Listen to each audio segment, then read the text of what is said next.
I guess it's time for Hollywood to do a little bit more virtue signaling. First of all, do they believe any of this stuff? They don't believe anything. They don't believe anything. Everything, you take a source, it doesn't matter if it's George Lucas's Star Wars or any kind of original comic book, Stan Lee and Jack Kirby or whatever, it's a source of art. And then it passes through this Bolshevik SGW localizer filter, the function box, and then it comes out, well, usually garbage. It usually comes out garbage, as you've seen with, well, Disney Star Wars or with modern Marvel and DC. Stuff is just unreal. It's like you take some, what's the original character? Oh, she's red hair, green-eyed, and she's just got a rockin' body. You hit the jackpot tiger, if you remember that famous Spider-Man thing.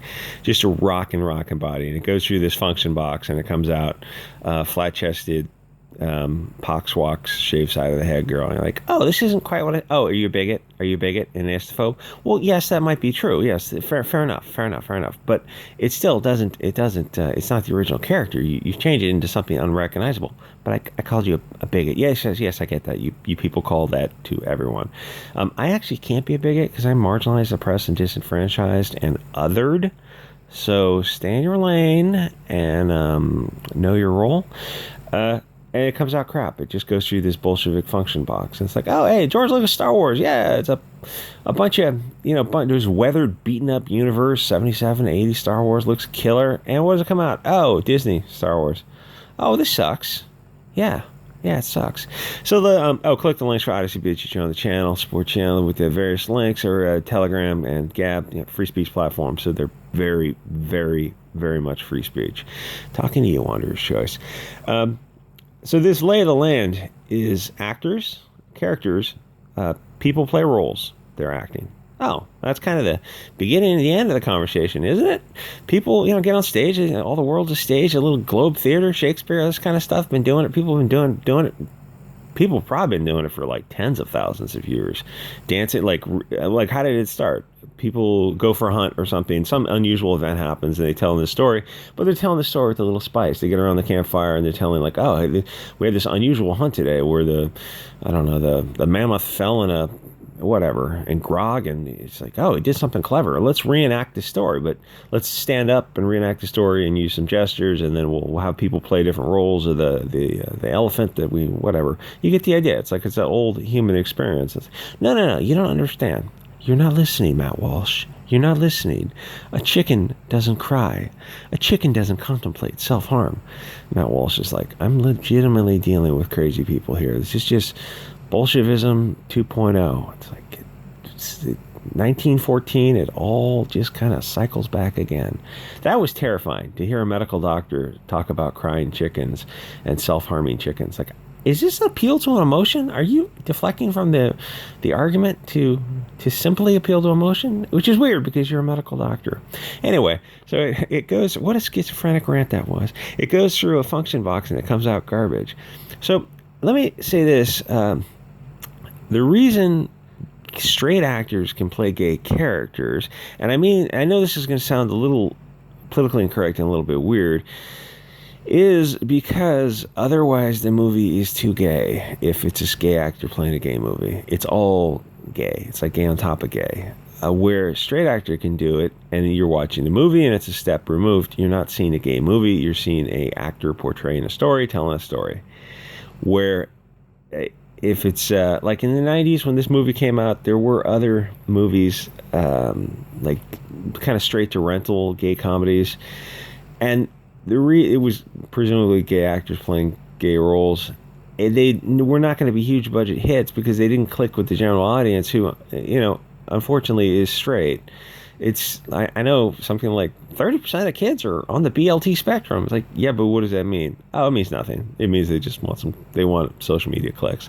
Like, oh, so they're like dating the same sex? No, that's not what it means. It just means they're questioning their identity. So it means nothing. Like, it's just a fad, like leather jackets and I don't know, whatever, one glove stuff back in the 80s. Like, this is mopeds in the 50s. This is just a fad. Oh, it's not politically correct to say it's just a fad, but yeah, it's just a fad. It's just a phase, like everything else. So those movies didn't click where you get gay actors playing gay roles because the audience doesn't vibe with that. It's just gay on top of gay. Perhaps not politically correct to say that, but it is what it is. Those kind of movies are always going to be like, unless it's like the Australian trans drag stuff back then is played for comedy, but it's exposing you to a different way of life. Performers who are cross-dressing through the Australian outback type of thing. It's an entirely different way of life. It's a comedy, but you're talking about romance and stuff like that, and it's got to be a straight actor playing it because it removes it for the audience. It makes it a step back from the audience. It kind of gives, not, I want to say gives them permission to watch it, but it allows them to know it's the willing suspension of disbelief. If that explanation makes sense? It's like, oh, you guys are just istophobic. Well, I don't think that term's just a control term to manipulate behavior. Like whenever you deflect to calling someone any one of those istophobic terms, you're deflecting to the some Saul Alinsky Frankfurt School critical theory Bolshevik way of manipulating people. It's like Scientologists thought they could manipulate people, but man, they don't hold a card to the Bolsheviks. They're just master manipulators. Though I will say people are starting to catch on with these power and control terms. Like when you deflect to calling everybody that, it's like, oh, it kind of takes a sting out of it.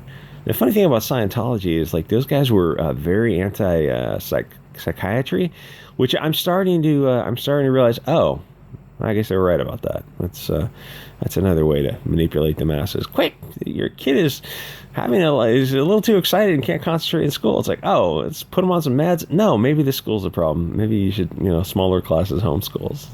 Maybe that's the issue. So credits to Scientologists for that, I guess. But they do have ways of manipulating people. They had YouTube videos that they probably took down, but showing like they come to your house if you leave the cult and the group, and they use manipulative language. It's like, well, I mean, once you show it on camera, it's so obvious, like, oh, you're just using control terms to manipulate. It takes all the power out of it. It's the same thing with the Bolsheviks are using these terms, like, oh, you guys are just istophobic if you don't want to see gay actors playing gay roles. Like, again, those are control terms, but and then it kind of makes it hard for them to keep using those terms because you said that those are manipulative language. Those are power words, control terms to manipulate and compel behavior. And if they keep using those terms, you can look at them and you're like, you're just following a Bolshevik brainwashing playbook. It's like, speak to me as an adult without using these ad hominem and deflections. And the thing is someone in the YouTube comments pointed out yesterday, the reason they don't want that open marketplace of ideas because they don't have good ideas. They can't, it won't withstand the sunlight,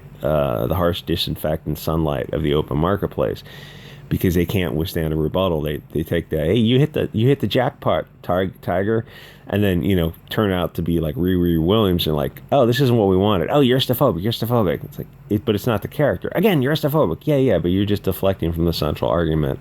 There's no reason to swap out this character to make it appeal to fewer people because the market wanted the original character. I mean, you could do the same to Luke Cage or any of the Wakanda characters. It's like, would you do that? That wouldn't logically make sense. Could you be appealing to a bigger market? Logically, any of those black characters, you could convert them to Mexican now because the Mexican population is greater than the black population. Should you do that to market to the Mexican market? Oh, well, I mean, logically that would make sense, right? You'd be like, oh, but those are the original characters. If you do that, Luke Cage and all those Wakanda characters, it's like, it's kind of disrespectful to the artist's original intent. Oh, now you care about the artist's original intent. Yeah, well, Stan Lee and Jack Kirby are, they did so much for comics. Yeah, they did, for sure. No argument from me. Those guys put them up on a pedestal. They absolutely deserved it. Created a lot of characters that gave people a lot of enjoyment, had a good time. All these actors are saying they wouldn't play the roles again, though. I guarantee you 90% of the gay community is like, yeah, we're fine with it. I'm assuming that would they have preferred a gay character play the gay roles as well if they could be as good as Tom Hanks and this other dude playing these roles? Probably. But, you kind of take what you can get. They want the best actor playing the best role, telling the best story. So I think most of them would be okay with it. So they're saying they wouldn't play these roles again. It's like, you don't believe anything. You'll just do whatever. You're just a sailboat without a rudder. You go any which way the wind blows. You have no core dogma to you. Whatever the Bolshevik critical theory tells you to believe, whatever. Well, the communist dialectic predicts that if we put school teachers on farms, we'll have greater. So you starve to death because farming is a skill. Oh yes, we did starve 50 million people because farming is a skill and teachers don't have that skill set. Oh, but you taught the teachers a lesson because they were high and mighty and you put them on the farms. well, yes, we taught everyone a lesson that Bolshevism, collectivism, doesn't actually work that well because of human nature and game theory. Oh, but we want it to work. Yeah, but it doesn't. It just doesn't because people are selfish. It's individual and then family and then tribe.